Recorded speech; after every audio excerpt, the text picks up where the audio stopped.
This is Super SaaS Bros with Cory and Jayde. Let's jump in.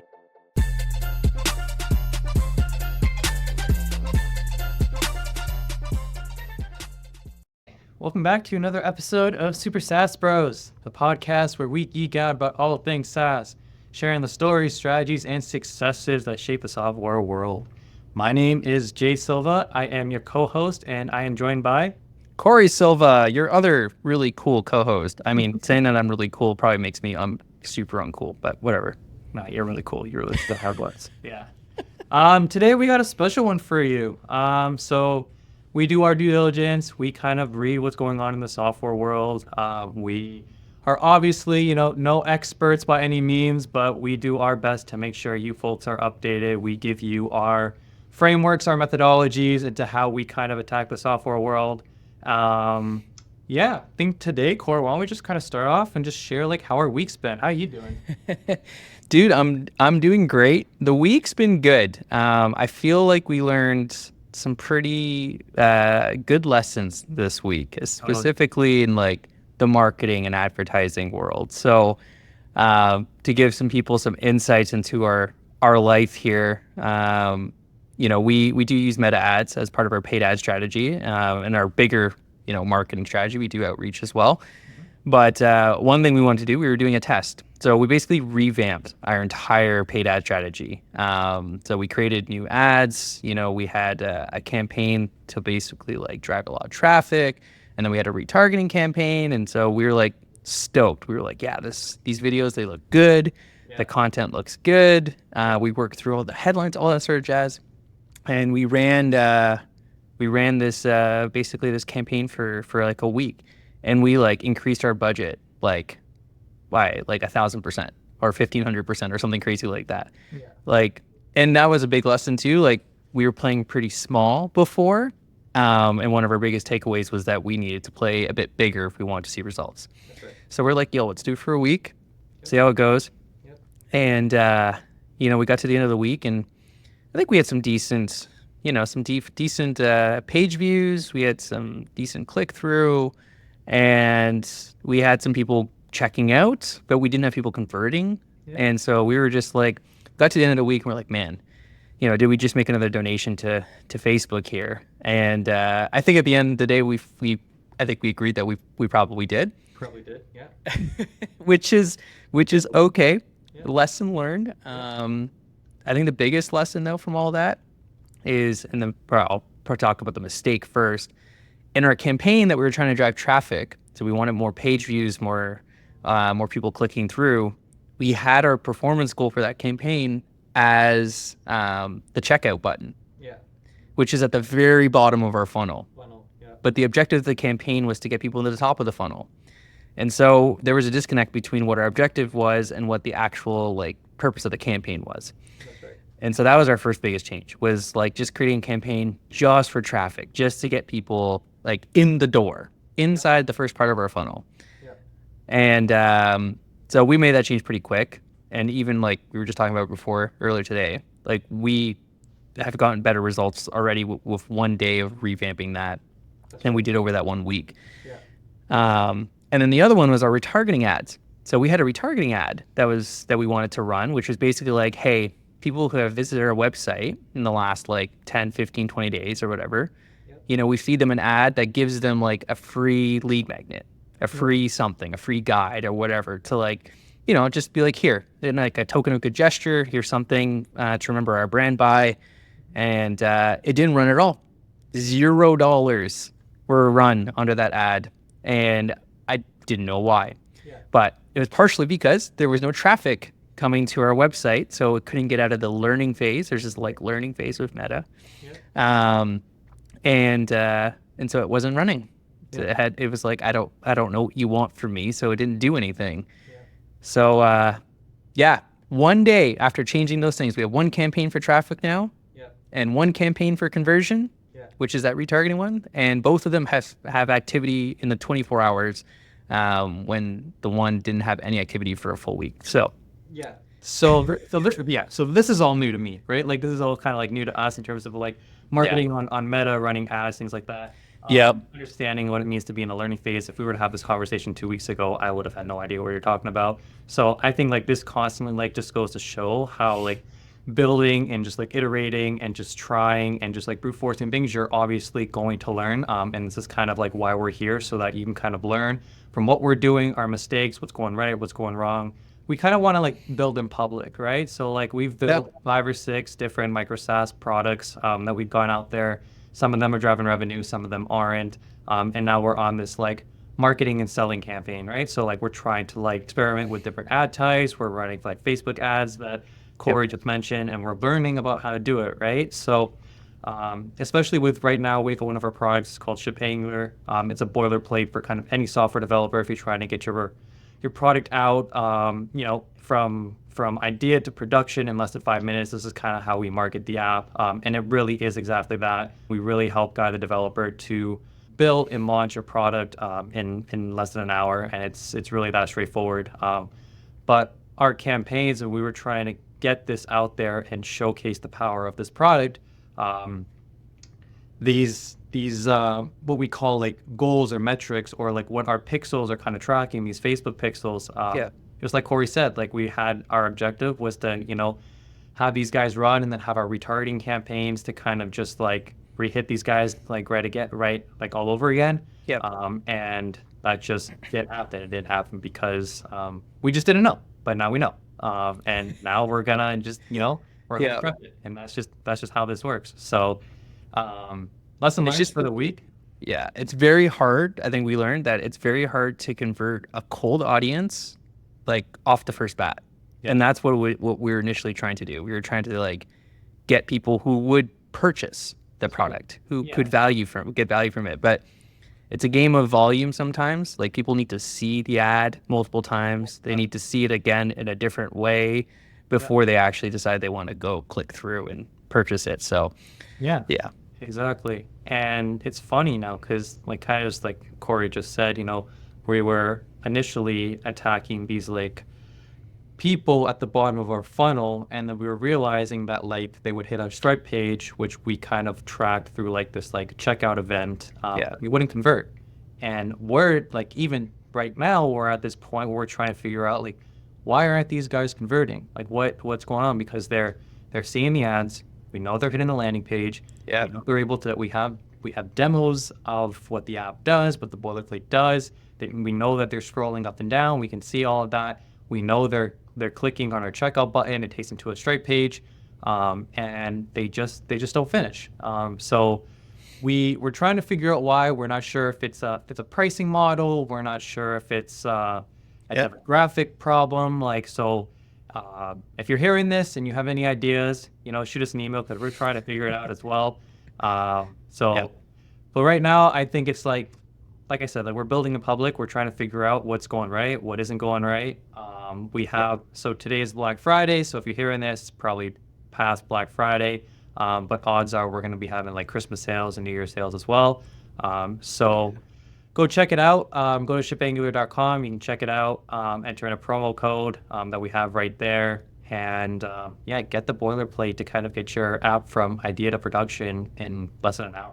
Yeah, it truly is, man. Like it honestly is a great product. Like anyone that I've shown and like let's like take a peek into it, and like people have great feedback about it. They're like, yeah, this is awesome, right? So I think there's something that we haven't figured out quite yet. But there's something there, and I feel like we're close. But, we have a lot of strategies. Like we talked a lot about just our paid ad strategy, but we also have like a whole like outreach sequence that we do, right? Like on like LinkedIn, through email. So it's just like one part of the puzzle. And I think we finally figured out how to make that part of the puzzle work a lot better. With everything else, hopefully we see some results. But yeah, if anyone has any ideas, like, we're always happy to hear it and, try to integrate if we can. So, but we're on this journey of just learning. So we're on this journey together. We're on this journey with you guys too. Cory and I, every week we kind of, get together, put our heads together, brainstorm, kind of go through a retrospective, kind of like give ourselves action items for the week to try and figure out what's going on. it's always a balance, right? You want to make sure you're not changing things too quickly to see like results are actually coming in, but at the same time trying to understand like what's going right, what's going wrong, and iterating and adapting accordingly, right? So like we're obviously very like lean startup methodology is what we're trying to do, and we're trying to scale that across all our different micro-SaaS apps. So things like other things that we're even trying to figure out is like freemium models versus one-time payments versus like subscriptions versus so like these things, you know, on one side of things you hear someone say a one-time payment of $500 is you'll get more of a value of a customer from that than if you were to charge a $50 a month, because odds are they might churn before the 10th month. And these are kind of I wouldn't call them arguments, but like conversations and ideas and debates that kind of go back and forth in the software world. You got people like Mike Strives and Mark Liu that are like constantly pushing things like this, where this is their core belief. And then you have like, you know, the elephants in the SaaS space, like a Dan Martell or Johnny Page, that kind of come in and they say, hey, the only three ways to generate revenue from a company through SaaS specifically is through acquisition, retention, and expansion. And if you guys have not picked up or read their new book, Software as a Science. So good, apparently. I haven't read it yet. Yeah, it's so good. So we're kind of reading that right now. It is super dope. This is kind of the three methodologies that they kind of go through. And this is something that we're trying to apply to us, because right now, like our apps, they are primarily more of like an acquisition route, right? Like we're just trying to just get people onto the app. They're one-time payments. We can't really do anything other than, you know, give them the boilerplate. If I'm using ShipAngular as an example, there's no other way to kind of like get more value out of the customer and give them more value other than just constantly like updating the boilerplate. Yeah, the only upside, I kind of just thought about it right now as you're talking about it. Like acquisition is the one lever that the only one that we've been able to pull. Out of those three that you mentioned from the book. Yeah. But the only other benefit too is that, you know, if people are signing up, you're also building your email list, so you can target them for related products, right? So to me, that's the only other way. I guess would that be expansion? I guess, right? That would probably be expansion. Retention, they kind of describe it more as like kind of lowering the churn rate, right?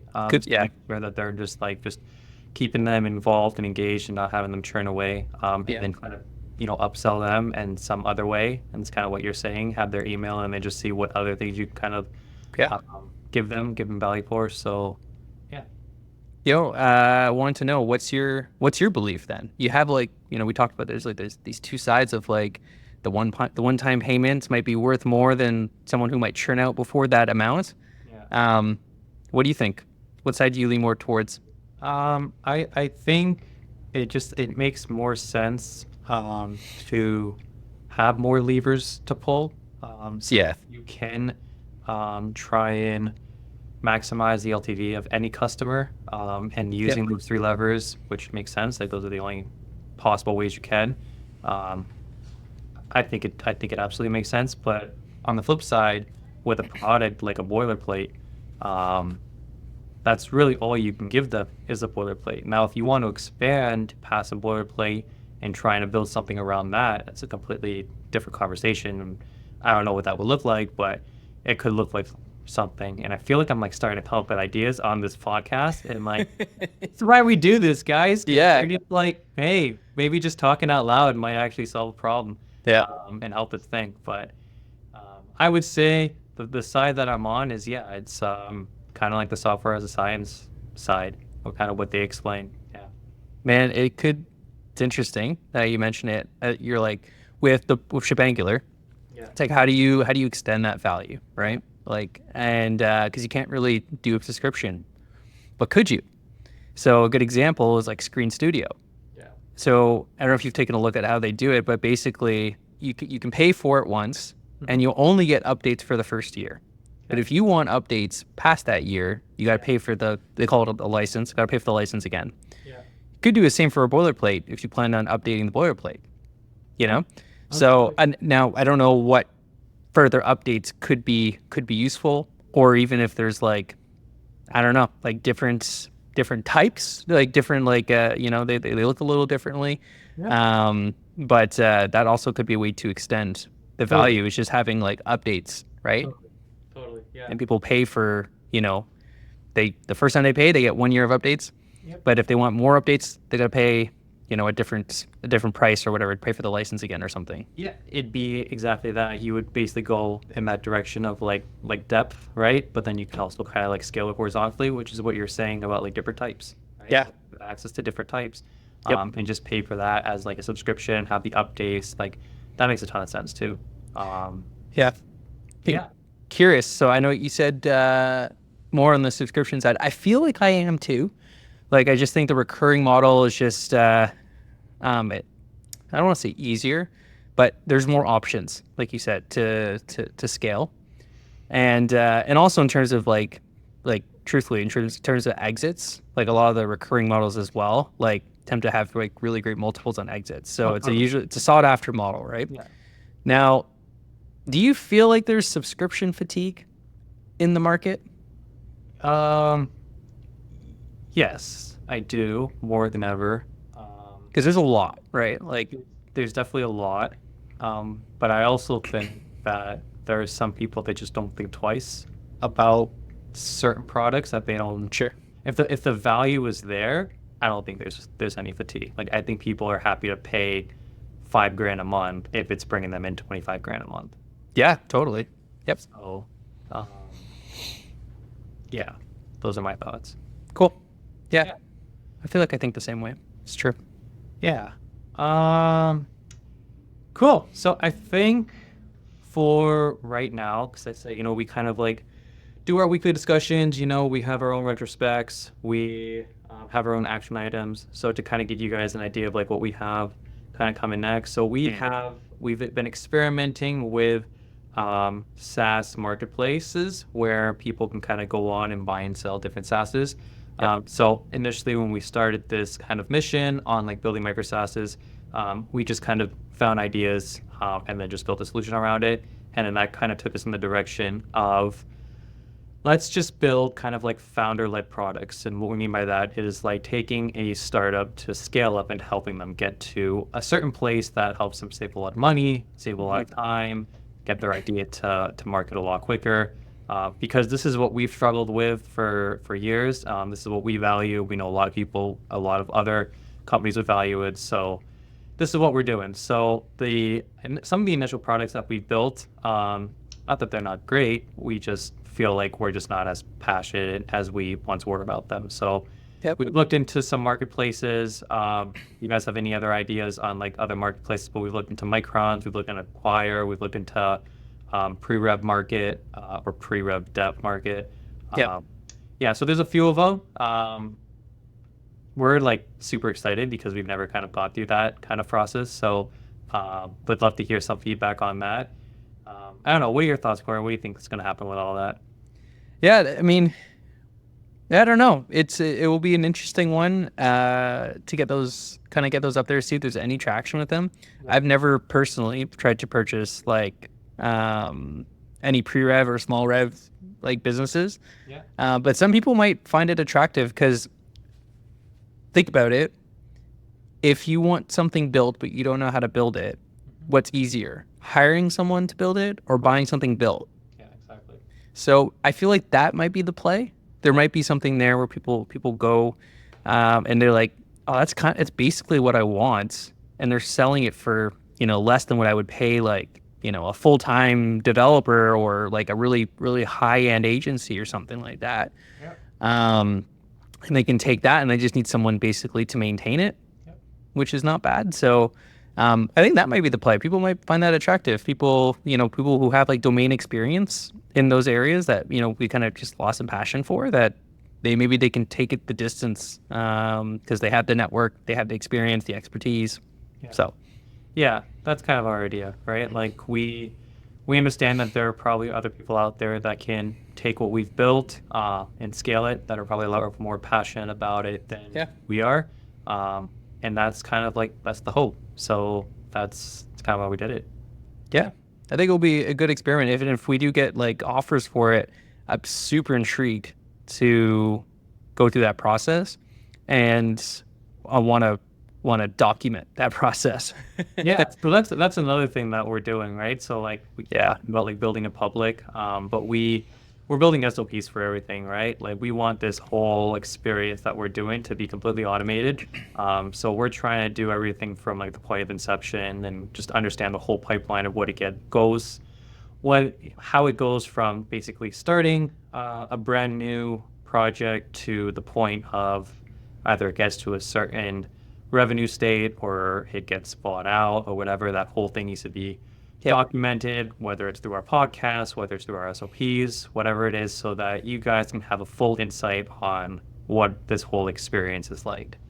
Yeah, and at some point we can start like actually sharing those SOPs and like kind of like buckets. Like, this is how this is the whole like marketing one. This is the whole sales one. This is an outreach SOP. Like, but yeah, and that's a huge goal for us, is to keep track of as many things as possible, whether or not it's right off the bat, because the beauty about it is you can update your SOPs and, do it right the next time. But it's good to document it, because even now I think about it, I'm like, hey, the SOP for our marketing and our paid ads, I'm like, I need to update that now. Yeah. Like I was like, because we just figured out something different about it in the last like week and a bit. And so now we need to go update that SOP. Update it. Yeah. Exactly. Yeah. Sweet, man. Awesome. Anything else you want to leave them with, Shirley? I think the last thing I'll leave it with is, if any founders out there, if you have an idea, if you're struggling to get something started, like, one, reach out to us. Like we love being able to talk through founders' ideas and problems and find solutions for them. Like, we had a great conversation today with the founder, and I think that was awesome. Like, we love having conversations like that. So, if you're afraid to start something, you don't know where to start with us. Talk to us. Let us know. We're happy to just chat with people, chat with founders, and help you get from like, ground zero to level 1 and then beyond, right? So, yeah.